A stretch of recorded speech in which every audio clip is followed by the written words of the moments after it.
Hello friends, let's talk about basic of information technology. चलिए हमने part one में देखा था कि कंप्यूटर के बेसिक क्या होते हैं। अब पार्ट टू वीडियो में हम देखेंगे कि operating system for personal computer क्या होते हैं। मतलब ओएस है जो ऑपरेटिंग सिस्टम है जो हमारे पर्सनल कंप्यूटर में कौन कौन से ओएस टाइप के होते हैं और क्या क्या होते हैं और किसने क्रिएट किया, उसकी हिस्ट्री क्या यूजेस है, उसके बारे में जानेंगे। तो पहला है डॉस। डॉस डिस्क ऑपरेट, इसका फुल फॉर्म है डिस्क ऑपरेटिंग सिस्टम। ये किसके लिए यूज होता है? For micro computer in 1980 1980 century में बनाया गया था। फिर सेकंड विंडोज। विंडोज तो आपने हर किसी ने सुना है, पर ये क्या है? It is A series of operating system, जैसे कि Windows, Windows XP, Windows one version two, 7, latest 10 है। फिर उसको क्रिएट किसने किया है? Bye Microsoft. फिर थर्ड है मैक ओएस। मैक ओएस जो हमारे एप्पल कॉरपोरेशन ने क्रिएट किया है, उसका नाम है Mac OS, Mac operating system. फिर फोर्थ आता है Chrome operating system, created by Google. फिर फिफ्थ आता है Unix. Unix was trade market in 1969 by group of AT&T employ at Bell Labs. Unix एक ऐसा ऑपरेटिंग सिस्टम है जो 1969 में वो ट्रेडमार्क हुआ। एक ग्रुप था जिनका AT&T एम्प्लॉय थे, वो कहाँ क्रिएट हुआ? बेल लैब्स में। मतलब जैसे कि एक पर्टिकुलर ग्रुप ने ये कंपनी में, ये जो है ना AT&T एम्प्लॉय है, वो एक लैब, कौन सा लैब में था? बेल लैब में क्रिएट हुआ।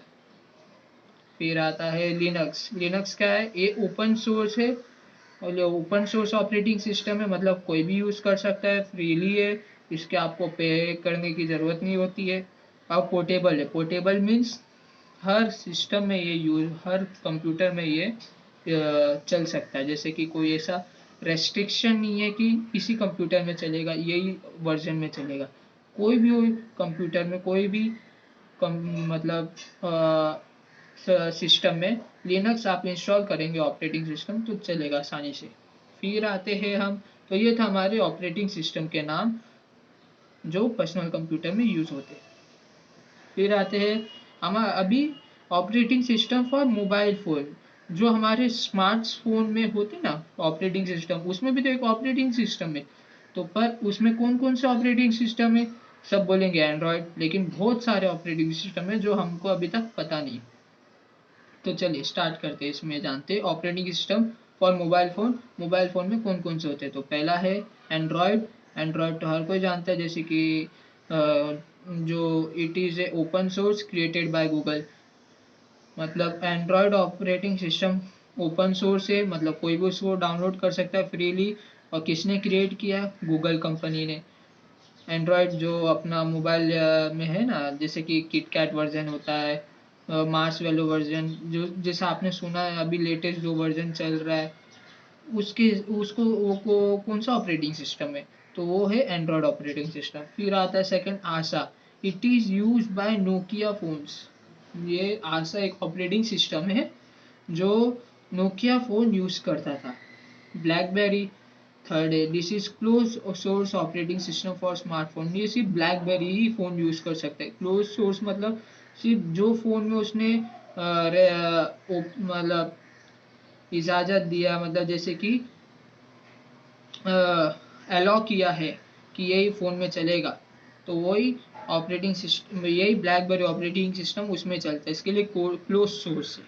फिर iOS। iOS Apple close source, मतलब ये भी एप्पल के सिस्टम में ही चलेगा, एप्पल के सिस्टम में चलेगा। इसके लिए भी इसका नाम क्या है? iOS operating system. फिर विंडोज फोन।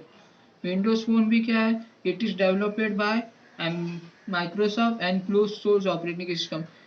स्मार्टफोन्स में क्या होते हैं, सब फ्रीली नहीं होते, सिर्फ एक एंड्रॉयड है, बाकी सब क्लोज सोर्स है। मतलब सब पे आपको पे करना पड़ेगा या उसके सिस्टम्स खरीदने पड़ेंगे जो उसमें ऑलरेडी ऑपरेटिंग सिस्टम उसमें इनको रहेंगे। तो जैसे कि ये सब में, जैसे अगर आपने एप्पल का मोबाइल खरीदा तो उसमें एप्पल का ओएस होगा, ब्लैकबेरी का खरीदा तो ब्लैकबेरी का ओएस होगा। अगर आप दूसरे मोबाइल में दूसरा ओएस खरीदना चाहते तो शायद उसके लिए पे करना पड़ेगा आपको।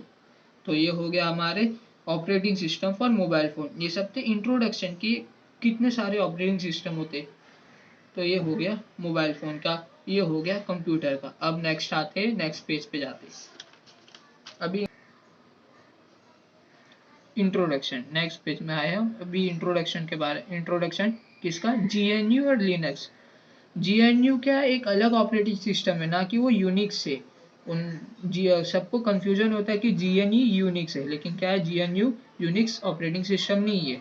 वो एक लिनक्स फैमिली का मतलब लिनक्स के फैमिली से वो रिलेट करता है, इसके लिए वो जीएनयू है।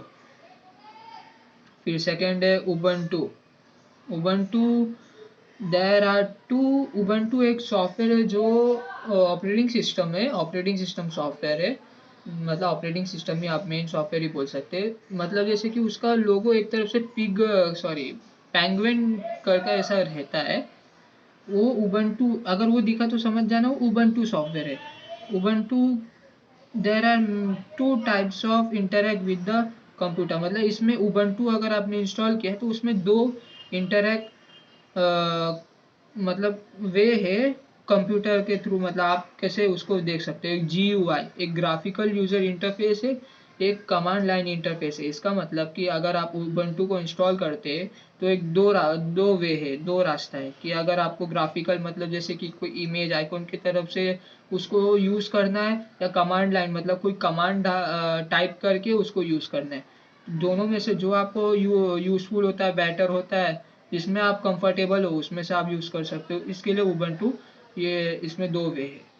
फिर GNU लिनक्स, इसका फीचर्स मतलब कि इसका एप्लीकेशन इसका फीचर्स क्या है, ये फ्री है और ओपन सोर्स है। फ्री मतलब कि आप डाउनलोड कर सकते हो, और ओपन सोर्स है, कोई भी सिस्टम में डाउनलोड करके आप रन कर सकते हो। कोई पेड सॉफ्टवेयर नहीं है। सिक्योरिटी, सिक्योरिटी बहुत हाई है, और इसमें आप अपना डेटा बहुत सिक्योर रख सकते हो। इजी टू यूज मतलब जैसे कि आपको बताया कि आप इसे का अपने कंफर्ट में जैसे आपको यूज करना है, जैसे कि आपको अपने हिसाब से आपको यूज करना वैसे आप यूज कर सकते हो। फ्लैक्सिबिलिटी मतलब एक सिस्टम से दूसरे सिस्टम में भी यूज कर सकते हो, जैसे कि हर डिवाइस हर सिस्टम में ये यूज हो सकता है। इसको बोलते हैं फ्लैक्सिबिलिटी। मतलब कोई भी सिस्टम में इसको रेस्ट्रिक्शन नहीं है GNU और लिनक्स का। फिर ये हो गया इंट्रोडक्शन GNU लिनक्स के बारे में। अभी हम जानते हैं computer network. What is computer network? It is a set of device connected by a communication link and sharing data over a link. मतलब बहुत सारे डिवाइस है जो कनेक्टेड है लिंक के थ्रू। लिंक मतलब वायर, बहुत सारे कंप्यूटर कनेक्टेड है एक लिंक के थ्रू। हाँ, तो वो डेटा कैसे शेयर करते हैं, वो लिंक के थ्रू करते हैं ना, तो उसको क्या बोलते हैं, वो जो लिंक रहता है, जो डेटा शेयर होता है, वो सब चीज को हम क्या बोलेंगे, वो सब जो प्रोसेस होता है उसको बोलेंगे हम computer network. So it is a set of device connected by communication link and sharing the data over a link. मतलब हम कनेक्टेड है डिवाइस से बहुत सारे एक लिंक के थ्रू, और उसी के थ्रू वो लिंक के थ्रू हम डेटा उस पर शेयर कर रहे हैं। तो अब कंप्यूटर नेटवर्क है। तो अभी फिर उसके कितने, अभी उसके टाइप जानते, टाइप्स ऑफ नेटवर्क। जैसे कि पहला है LAN, local area network. Second है मैन, मेट्रोपॉलिटन एरिया नेटवर्क। वैन, वाइड एरिया नेटवर्क मतलब लैन में क्या है, जो लोकली कनेक्टेड होंगे ना, जैसे कि एक आपका कंप्यूटर लैब हो गया, तो उसको हम लैन बोल सकते हैं, क्योंकि एक पर्टिकुलर स्पेस ही उसने कंज्यूम किया है ना। और एक वायर, और जैसे भी वो कनेक्टेड है सारे डिवाइसेस, वो क्या है, उसको क्या हम बोल सकते हैं, लैन बोल सकते हैं, क्योंकि वो एक विद इन मतलब एक सरफेस के अंदर कनेक्टेड है, कि वो ज़्यादा फैला नहीं है, एक पर्टिकुलर रूम के अंदर ही है वो। इस वजह से वो लोकल एरिया नेटवर्क हुआ। Metropolitan area network, metropolitan word से आप समझेंगे कि एक सिटी को जो कनेक्ट करता है उसको आप मेट्रोपॉलिटन एरिया नेटवर्क बोल सकते हैं। जैसे कि बहुत सारे बिल्डिंग को अगर कनेक्ट करना है एक सर्वर से, या आप उसको क्या बोल सकते हैं, कनेक्टेड होगा बहुत सारे सिटी कनेक्टेड, सिटी को जो कनेक्ट करता है उसको मेट्रोपॉलिटन एरिया नेटवर्क बोलते हैं। और वाइड एरिया नेटवर्क जो टू कंट्रीज को कनेक्ट कर सकता है, जैसे कि न्यूयॉर्क टू इंडिया, ऐसा न्यूयॉर्क टू मुंबई हो गया, तो क्या वो उधर से लेकर के इधर वो क्या वाइड एरिया नेटवर्क, तो उसको हम क्या बोलेंगे, वो वाइड एरिया नेटवर्क के थ्रू हम कनेक्ट कर सकते हैं। मतलब वो जो कनेक्टेड होते हैं ना, ये सब क्या नाम है। जैसे कि अगर हम घर में कनेक्टेड तो उसको क्या बोलेंगे, लैन। अगर हम सिटी में कनेक्ट हुए तो उसको बोलेंगे मैन। अगर हम वन कंट्री से दूसरे कंट्री में कनेक्ट हो तो उसको वैन बोलेंगे। इसको बोलते हैं नेटवर्क। कौन से टाइप के नेटवर्क थे, तभी नेक्स्ट पेज पे चलते हैं। तो नेटवर्क कॉन्फ़िगरेशन, तो there are two types of network configuration, first to peer and second is client to server. मतलब पीयर टू पीयर मतलब एक डिवाइस दूसरे डिवाइस से कनेक्टेड है, बीच में कोई भी थर्ड पार्टी इंटरप्ट नहीं कर रहा उसके दोनों के बीच में डेटा शेयरिंग में। जैसे कि आप एक व्हाट्सअप मैसेज भेज रहे अपने फ्रेंड को, तो बीच में कोई आपका मैसेज डायरेक्ट डिलीवर हो रहा है आपके फ्रेंड को, तो उसको हम कौन सा कॉन्फ़िगर मतलब कौन सा टाइप बोलेंगे, उसको बोलेंगे हम पीयर टू पीयर। अब क्लाइंट टू सर्वर मतलब आप अगर आप अपने कंप्यूटर से कुछ पर्टिकुलर सीट सर्च कर रहे हो, तो आप एक एज एग्जांपल मैंने एक डिवाइस बनाया, एक कंप्यूटर, ये हो गया एक सर्वर, ठीक है। तो अगर आपने कुछ सर्च किया तो किसको जाएगा, वो रिक्वेस्ट किया, वो सर्च वो किसको जाएगा, सर्वर को। सर्वर क्या करेगा, चेक करेगा, हाँ है ये डेटा, तो फिर उसको क्या करेगा, आपको सेंड करेगा। तो ये क्या हुआ, आपने रिक्वेस्ट भेजा, ये हुआ आपका रिक्वेस्ट, सर्वर ने देखा हाँ डेटा है मेरे पास, तो मैंने रिस्पॉन्ड किया। तो इसको बोलते हैं हम, इसको कौन सा नेटवर्क बोलते हैं, इसको बोलते हैं क्लाइंट एंड सर्वर। इसमें क्लाइंट कौन हुआ, आप हुए, सर्वर ये हुआ, ये इसको बोलते हैं, ये टाइप का कॉन्फ़िगरेशन को बोलते हैं क्लाइंट एंड सर्वर। अभी आते हैं हम नेक्स्ट, इंटरनेट। इंटरनेट तो सभी को पता है, उसके बिना कोई काम नहीं होता। जैसे कि व्हाट्सएप हो गया, पेमेंट हो गया, हर चीज़ अभी इंटरनेट के थ्रू ही होता है। तो अभी इस इंटरनेट का रियल मीनिंग जानेंगे।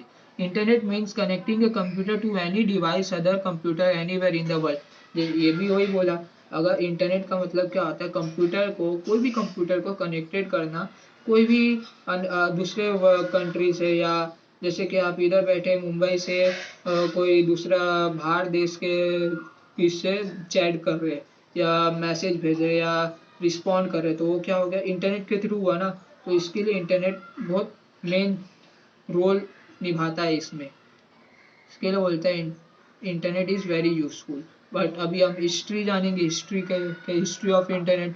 द क्रिएशन ऑफ ARPANET और the advance of research agency network for US department of defence. मतलब इसका इंटरनेट कैसे पहले यूज होता, इंटरनेट किसने यूज किया पहले, और इंटरनेट इसने एडवांस ARPANET ने क्रिएट किया, advance research project agency network. कब क्यों किसने ये यूज किया, यूएस ने। यूएस ने डिफेंस मिलिट्री के टाइम पे इंटरनेट के थ्रू कम्युनिकेट करते थे अपने आर्मी से। जब कोई वॉर चढ़ता मतलब होता था, तब वो इंटरनेट ही की मदद से हेल्प लेके हेल्प कर मतलब कम्युनिकेशन करते थे एक दूसरे से। फिर अभी कम्युनिकेशन किए, तो कम्युनिकेशन कौन से होते होंगे, मतलब जैसे कि किसके थ्रू होते होंगे। ये तो इंटरनेट सिर्फ एक वे है, लेकिन वो कम्युनिकेशन को पासेस करने के लिए उसका प्रोटोकॉल्स यूज होते हैं। जैसे कि अभी इधर प्रोटोकॉल से नेक्स्ट, तो it is a set of rules and regulation use in data communication. मतलब एक रूल्स एंड रेगुलेशन है, जैसे जो आप डेटा भेज रहे उस हिसाब से उसका प्रोटोकॉल है। जैसे कि आपने कोई ईमेल भेजा, तो फाइल का प्रोटोकॉल होगा। अगर आप कोई बात कर रहे तो कम्युनिकेशन प्रोटोकॉल होगा, उसको बोलते हैं। अब कौन कौन से प्रोटोकॉल, एग्जांपल टीसीपी आईपी। ये तो आपने हमेशा आईपी तो हमेशा सुना होगा, आपका इंटरनेट प्रोटोकॉल देते हैं। जैसे कि transmission control protocol and internet protocol. इसके आईपी के थ्रू ही आप अपने वाईफाई से कनेक्ट होते हैं, या आपको आपका इंटरनेट आपका, जैसे कि आप गूगल पे सर्च करोगे व्हाट इज माई आईपी, तो आपको आईपी एक यूनिक आईपी देगा। वो इससे सबको अलग अलग आईपी है, वही आईपी के मदद से आप एक दूसरे से बात करते हैं। फिर आता है file FTP, file transfer protocol. इसमें क्या आप फाइल शेयर कर सकते हो एक दूसरे को इस प्रोटोकॉल के मदद से। फिर आता है next HTTP, hyper text transfer protocol. इसमें क्या HTTP आपने बहुत सुना होगा, जब आप कोई चीज सर्च करते होगे ना तो ऊपर आपने ध्यान से अगर देखा होगा ना तो HTTP आता था। उसके मदद से आप कोई एक रेलिवेंट चीज आप ढूंढते थे, मतलब जैसे कि वो जो आपको चाहिए रहता था वो इसके मदद से आपको फटाक से मिलता था। ये हेल्प बहुत करता था, ये इसी का काम रहता था मेन। फिर आता है SMTP, simple mail transfer protocol. ये मेल के लिए आप कोई मेल वेल भेजे तो ये उसके लिए यूज होता था। तो thank you for watching this video.